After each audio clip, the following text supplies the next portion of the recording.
You built a real store, with real products people want, and you finally got your shipping rates dialed in. Now Shopify is changing the rules underneath you. It announced market-driven shipping. It starts rolling out on October 1st, 2026, and every store is moved onto it by July 1st, 2027, whether or not you prepared. Before I show you how to get ahead of it, subscribe, because I flag every deadline like this one early, one build a day, so a platform change never catches your store off guard. In this video I show you exactly how I get a store ready for market-driven shipping before it is switched on for you.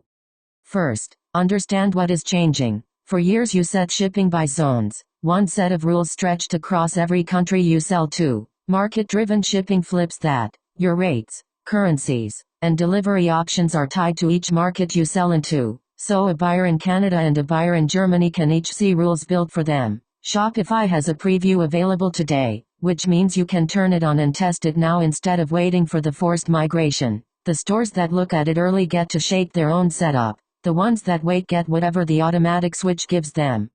Here is why you do not want to be asleep for this. When a platform moves your shipping onto a new model automatically, it maps your old rules into the new system as best it can, and best it can is not the same as correct. If the mapping undercharges, you eat the difference on every order and your margin bleeds without a single alert. If it overcharges, buyers see a scary number at checkout then abandon the cart, and you never find out why sales dipped. A shipping change looks boring, and that is exactly why it slips through and costs real money for months.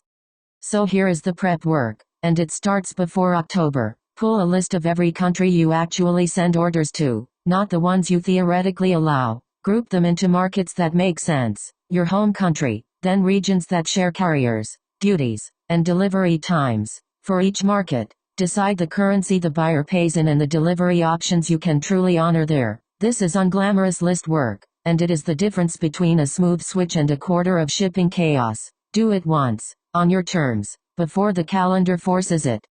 Now set the rates themselves so each market pays its own way. Look up what carriers really charge into each region, including the surcharges that stack on international parcels, and set your rates to reflect that instead of one flat guess. Where you want to offer free shipping, tie the threshold to a real order value that keeps you profitable, not a round number that feels generous and loses money. And for markets with duties, show the landed cost at checkout so the buyer sees the full price and no surprise bill arrives at the door. Rates matched to reality are how more markets mean more profit, not more leaks.